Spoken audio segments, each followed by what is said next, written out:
Em pleno século 24, a recém-comissionada Enterprise NCC-1701D é enviada para investigar uma misteriosa base estelar, enquanto sua tripulação é colocada à prova por um ente todo-poderoso que se autodenomina Q, em Encounter at Farpoint, o primeiro episódio de Jornada nas Estrelas da Nova Geração, que vamos revisitar agora.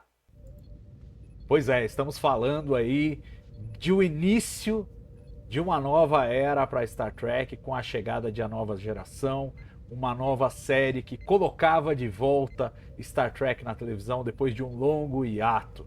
E claro, a criação dessa série começa com os 20 anos de Jornada nas Estrelas, 1986. Em 10 de outubro, o presidente da Paramount Television, Mel Harris, faz um anúncio público dizendo que uma nova série de Star Trek seria criada por Gene Roddenberry, o criador da série original, estaria de novo no comando de uma série que estrearia com um episódio de 2 horas e depois teria uma temporada subsequente. Essa série seria lançada no formato de syndication, é um formato em que os episódios são vendidos individualmente para as estações locais de televisão, não são distribuídos por uma rede de televisão específica, mas sim pelas estações individuais de cada localidade. Então, um formato novo que a Paramount adotou para trazer Star Trek de volta à televisão. Bom, impossível não começar essa viagem sem falar um pouco da criação da própria série, né? Assim que a Paramount convenceu Gene Roddenberry a voltar ao trabalho para fazer uma nova série de Star Trek,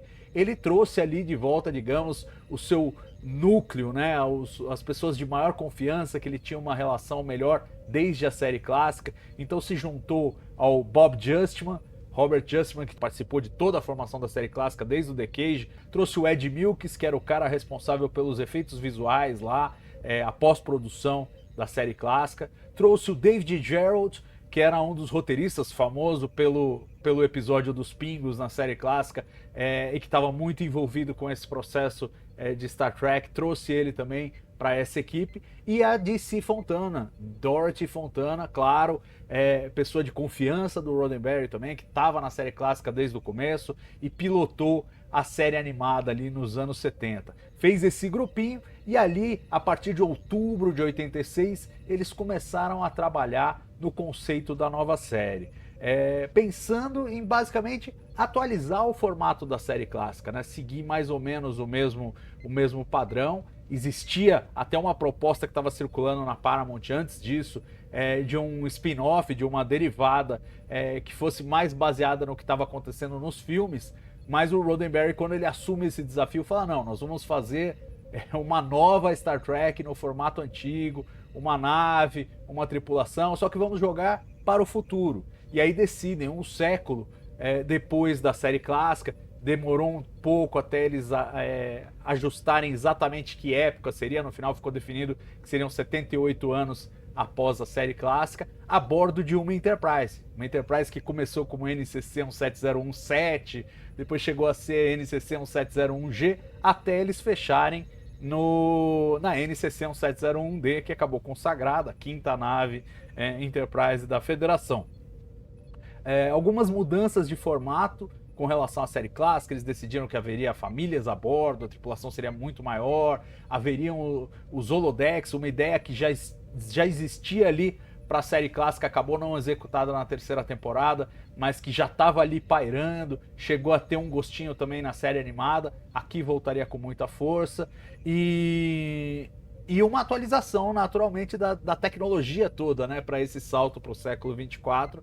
E aí os responsáveis por criar visualmente essa nova Enterprise foram o Andrew Probert e o Rick Sternbach, né, dois ilustradores aí que já haviam trabalhado com Star Trek antes. O Andrew Probert inclusive foi o que atualizou a Enterprise para os filmes, né, da série clássica para os filmes, e ele volta aqui a trabalhar com o Roddenberry para criar a Enterprise D, né? Isso sob a coordenação do Herman Zimmerman, que foi contratado para ser o designer de produção.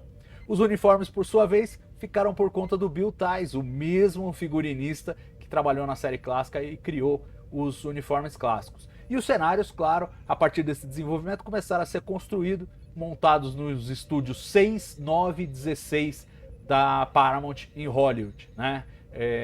algumas partes da Enterprise no Estúdio 6, principalmente a ponte, o gabinete. No Estúdio 9 foi muito reaproveitamento de cenários que já existiam antes, desde a época que Star Trek quase voltou à televisão com a fase 2, e eles foram adaptados para a nova geração. Então engenharia, vários outros cenários, corredores, ali no Estúdio 9, e o Estúdio 16 basicamente designado para os planetas, né? Quando eles precisassem visitar um planeta, construir um cenário genérico de planeta ali, cenários que precisasse episódio após episódio.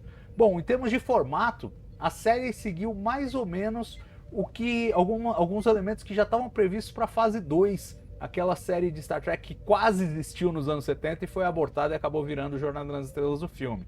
Então, por exemplo, a ideia de que o capitão não ia descer mais em todos os planetas, mas ia ficar na ponte, era uma coisa que já estava na fase 2 e foi incorporada aqui na nova geração.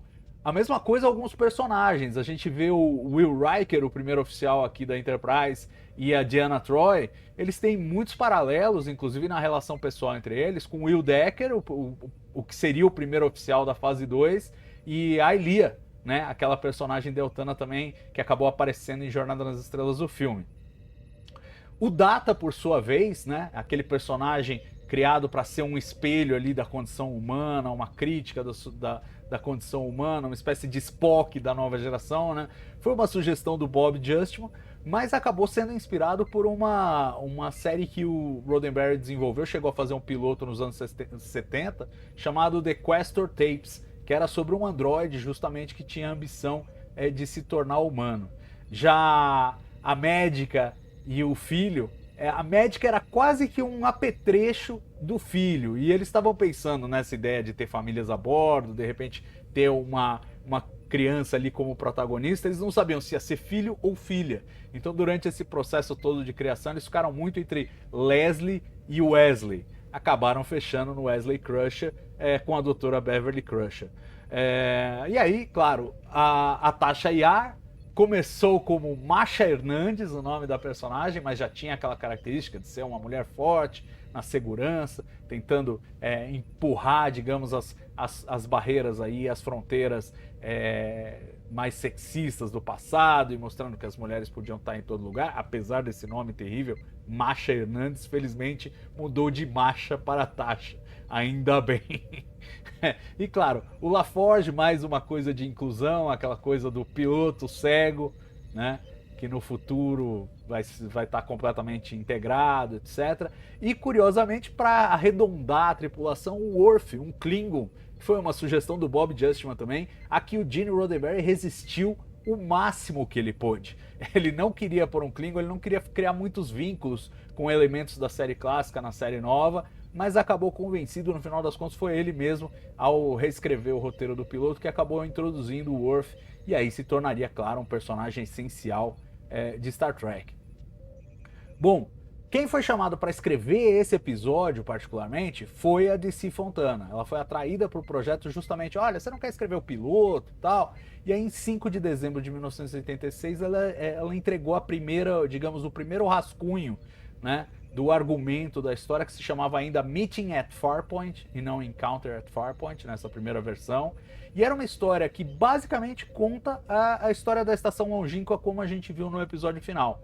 Mas assim, tinha muito mais elementos de ação, uma nave seria destruída em órbita ali, uma nave chamada Starseeker da Federação seria destruída em órbita de Deneb 4, enfim, tinha outros elementos e era totalmente focada na coisa de Farpoint.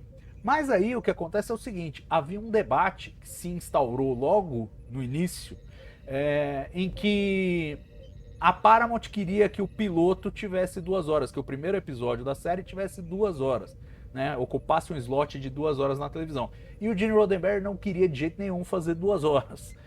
Isso nunca foi dito, confirmado, mas a minha desconfiança pessoal é de que ele tinha muito medo que virasse mais um telefilme e que a série não fosse pra frente. Ele queria que a série fosse pra frente e a forma de garantir isso era fazer, não, vamos fazer um piloto de 1 hora, igual um episódio qualquer, e aí a gente passa pro próximo episódio, porque exibir um episódio só é uma coisa muito difícil de acontecer. Agora, quando é um telefilme, já dá pra exibir, e aconteceu com várias séries que o Roddenberry desenvolveu nos anos 70, The Questor Tapes, por exemplo, foi exibido como um telefilme, tinha só o piloto, foi exibido. Genesis 2 também teve isso, várias produções dele acontecia isso. Então acho que ele falou, não, quero um episódio de 1 hora.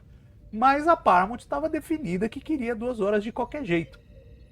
E teve uma reunião muito acalorada entre o Gene Roddenberry e o John Pike, presidente da Paramount Network Television, com essa discussão, que o Roddenberry falava, eu não vou fazer 2 horas. E os caras vão fazer, ou você vai fazer 2 horas, ou você vai embora, porque vai ser 2 horas.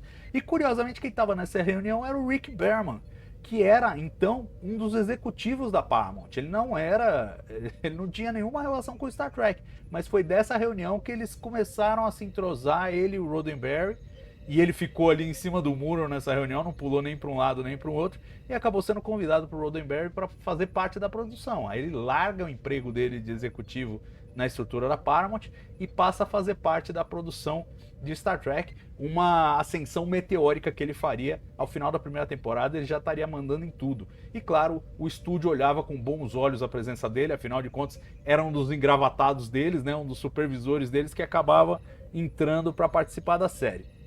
No final das contas, decidiram que iam fazer um roteiro para 90 minutos, cerca de 65 de tela, né, contando os anúncios, 90 minutos. E aí a DC Fontana fez esse roteiro numa versão de 90 minutos, e no final das contas o estúdio falou, não, vai ser 2 horas, tem que ser 2 horas. E aí há controvérsias, tem gente que diz que o Gene Roddenberry pegou para ele a tarefa de esticar o roteiro até 2 horas, inclusive impedindo que a DC Fontana ganhasse um bônus que ela tinha no contrato previsto para escrever um piloto de 2 horas. Outros dizem que foi a própria DC Fontana que falou, olha, não sei mais como esticar, não tem tempo, não consigo fazer na velocidade que vocês precisam, melhor não. Fato é que o Gene Roddenberry pegou e reescreveu o piloto e inseriu a história do Kill no episódio. Então, quer dizer, não havia Kill na versão da DC Fontana. Foi o Gene Roddenberry que inseriu. E vamos combinar que, independentemente de quem escreveu o quê, quem merecia fazer o quê, a introdução do Kill é essencial para esse episódio, torna ele muito mais interessante do que se fosse só a aventura na Estação Longínqua, né? Apesar dessa introdução, o roteiro ainda assim ficou curto. Afinal de contas foi escrito para 90 minutos, né? Mesmo com algumas inclusões e tal. Eles até fizeram algumas adições na história que ajudaram a esticar. Por exemplo, a cena com o Almirante McCoy, que foi mantida em segredo, e o DeForest Kelley topou fazer meio que como um favor para o Roddenberry, tanto que ele recebeu o piso do sindicato dos atores para fazer. Foi realmente uma cortesia, né, por tudo que ele já tinha conquistado na vida graças ao sucesso de Star Trek, e ele topou fazer e ficou como uma surpresa. Ele nunca é creditado como McCoy, né, mas evidentemente é o McCoy, e realmente só foi revelado a hora que o episódio foi ao ar, o que foi uma alegria para todo mundo. Essa cena não existia originalmente, foi introduzida aí num esforço de aumentar o episódio, e também a questão da separação da nave, que embora fosse uma coisa que já estava prevista desde os designs do Andrew Probert e tudo mais, eles precisavam da aprovação do estúdio para fazer essa separação da nave, porque afinal de contas era uma coisa que acarretava mais custos, mais complexidade, então o estúdio precisava aprovar, demorou um pouco para aprovar, então eles introduziram isso mais tardiamente no roteiro. O Corey Allen foi escolhido para dirigir, alguém com quem o Bob Justman já tinha alguma familiaridade, e era um diretor que tinha como marca um ritmo muito rápido nas edições dele, na direção, as cenas corriam muito depressa, o que preocupava inclusive o Bob Justman, que eles já tinham um roteiro curto, ainda pegaram um diretor rápido, e isso poderia acarretar problemas na hora de montar o episódio, né? E aí passaram a escalar a tripulação, né? Então, Jean-Luc Picard ficou entre Patrick Stewart e Steven Matt. Steven Matt, inclusive, que apareceu mais tarde na trilogia do Círculo, no começo da segunda temporada de Deep Space Nine. Quem quiser ver e tentar imaginar como seria o Capitão Picard interpretado por ele, pode ver esses episódios aí que ele faz um general bajoriano ali e tal. Mas existia uma disputa. O Patrick Stewart era o favorito do Bob Justman e do Rick Berman. O Steven Matt era o favorito do Gene Roddenberry, que não conseguia imaginar o Capitão Careca. Então, o Gene Roddenberry até fez o Patrick Stewart fazer uma audição com uma peruca, mas no final acabou que prevaleceu a visão aí do do Berman e do Bob Justman, e o Patrick Stewart foi escalado para o papel. Riker também foi dificílimo de escalar, eles passaram um tempão, fizeram várias audições entre o Jonathan Frakes e o Billy Campbell, que mais tarde a gente veria como O'Connor também na série. Mas o Billy Campbell tinha uma pegada muito jovial, assim, aí acabaram fechando com o Jonathan Frakes, que era mais crível como um primeiro oficial. A Tasha e a Troi, curiosamente, não foram difíceis de escalar, mas aconteceu uma mágica em que as atrizes foram trocadas, né? A Denise Crosby foi originalmente fez a audição para ser a Troi, e a Marina Sirtis fez a audição para ser a Tasha, e lá o pessoal da produção percebeu, pô, se a gente trocar fica muito melhor, e inverteram a Denise com a Marina, e a Denise ficou com a Tasha e a Marina ficou com a Troi. O Data, o Brent Spiner sempre foi muito bem, ele disputou com o Maniac, né, aquele cara que faz o Viajante mais adiante na primeira temporada, mas acabou prevalecendo Brent Spiner. E o LaForge foi interpretado pelo LeVar Burton, que era um dos poucos atores famosos aí desse elenco, né? Ele era conhecido por Roots, né, uma minissérie importante ali, do movimento negro, etc e tal, falando de escravidão, e ele também fazia uma série infantil chamada Reading Rainbow. Então ele era conhecido já, e ele ganhou o papel disputando com, entre outros atores, o Tim Russ, que mais tarde voltaria a Star Trek para ser o Tuvok em Voyager. A Beverly Crusher acabou sendo interpretada pela Gates McFadden, e o filho dela, quando finalmente decidiram que ia ser Wesley e não Leslie, foi interpretado por Will Wheaton, o ator que também era famoso junto com o LeVar Burton, porque tinha estrelado um filme muito popular chamado Conta Comigo, né? Stand By Me em inglês, e ele era um ator mirim já famoso ali naquela época. E por fim, para arredondar, claro, Q, era preciso escalar o Q, e John DeLancey foi escolhido. Era um ator que tinha uma certa popularidade por conta de uma novela chamada Days of Our Lives, que ele já tinha participado bastante, e foi uma sugestão do Leonard Maizlish, que era o advogado do Gene Roddenberry, alguém que vai participar muito dessa história dos primeiros momentos da nova geração nos bastidores. Por fim, o último era aquele que o Gene Roddenberry nem queria na ponte, que era o Worf, Michael Dorn. Foi escalado já durante as filmagens, e já enquanto eles estavam filmando os episódios. O primeiro episódio teve 3 dias de ensaios, e as filmagens começaram em 29 de maio de 87, terminando, depois de 20 dias de filmagem, em 25 de junho. Mesmo com as inclusões, o episódio ficou curto, e algumas cenas adicionais foram gravadas depois, ambas na enfermaria. Uma, aquela entre o LaForge e a Crusher, e outra entre o Picard e a Crusher. Eles também tiveram que editar mais lentamente o episódio para que ele pudesse ocupar ali todos os 90 minutos que ele precisava ter, né? O slot de 2 horas de televisão. E a pós-produção, Star Trek teve o privilégio de ter efeitos da Industrial Light and Magic, efeitos especiais da Industrial Light and Magic. É claro, uma empresa ultra prestigiada, criada ali para fazer os efeitos de Star Wars, de cinema, que por uma sorte incrível estava entre 2 projetos de cinema naquele momento e precisava de algum projeto só para manter a equipe contratada. E aí eles toparam fazer os efeitos de A Nova Geração, fizeram os efeitos de nave do piloto, a maquete da estação longínqua e da cidade ali do lado, todas essas tomadas aí com modelos, eles fizeram, claro, uma sequência de filmagens da Enterprise, cujo pressuposto era que fossem usadas ao longo de toda a série, como de fato foram, porque se você olhar os créditos de toda a Nova Geração, em todo episódio é creditada a Industrial Light and Magic, embora tudo que ela tenha produzido tenha sido para o piloto. Mas muitas dessas cenas não só aparecem na sequência de abertura, claro que está em todos os episódios da série, mas várias tomadas, digamos, de estoque, né, que eles falam, estoque footage,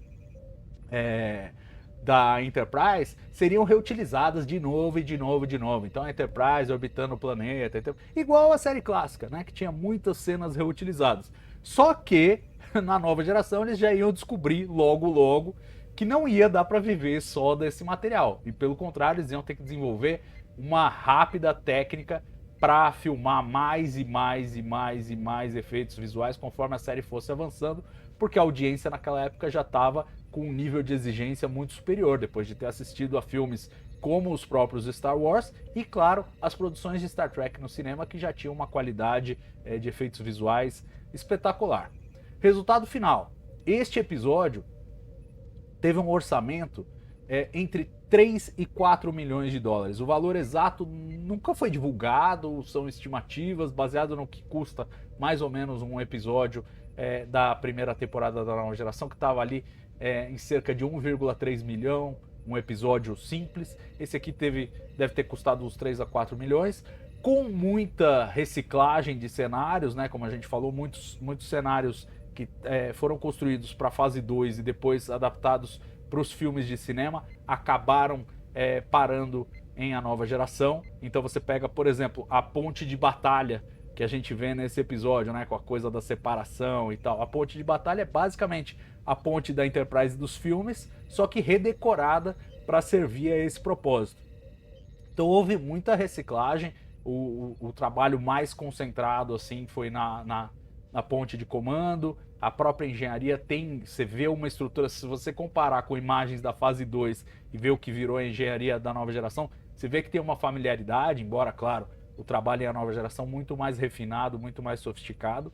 Então, assim, houve muita herança, digamos, de uma década ali de produção de Star Trek, seja no cinema, seja com a série que foi abortada. E isso pôde ser reciclado. Mas, claro, houve um gasto considerável também nos cenários novos da Enterprise, em que se destaca a ponte de comando, com um visual bem diferente da Enterprise clássica, né? E dá a impressão de uma amplitude maior, né? Parece que a ponte é muito maior, mas na verdade ela tem praticamente a mesma largura da ponte da série clássica. A diferença é que você não tem aquele monte de consoles laterais, né? Então você tem muito mais amplitude ali. E o cenário foi pensado dessa maneira, né? A ideia de que no século 24 as naves se tornariam realmente habitáculos, quase mini cidades que viajam pelo desconhecido, e aí com habitantes civis e tudo mais. E ela tinha que ter muito mais o aspecto de um hotel, um lugar mais aconchegante, do que de uma nave espacial, encoraçado, alguma coisa mais pegada assim. E claro, os efeitos da Industrial Light and Magic brilham nessa trama toda de Farpoint, é a coisa da nave que vira uma criatura, etc e tal. Então realmente uma coisa muito bem acabada, né? Com esse orçamento aí, eles conseguiram dar conta de fazer um grande episódio, com uma audiência que no final atingiu 27 milhões de pessoas nos Estados Unidos, nessa exibição em syndication, e a exibição em syndication bateu a audiência das 4 redes de televisão, mostrando que Star Trek tinha muita força para ir adiante e dando um sinal de que a nova geração, que de início todo mundo desconfiava que talvez ficasse só no piloto, tinha ainda muito futuro pela frente.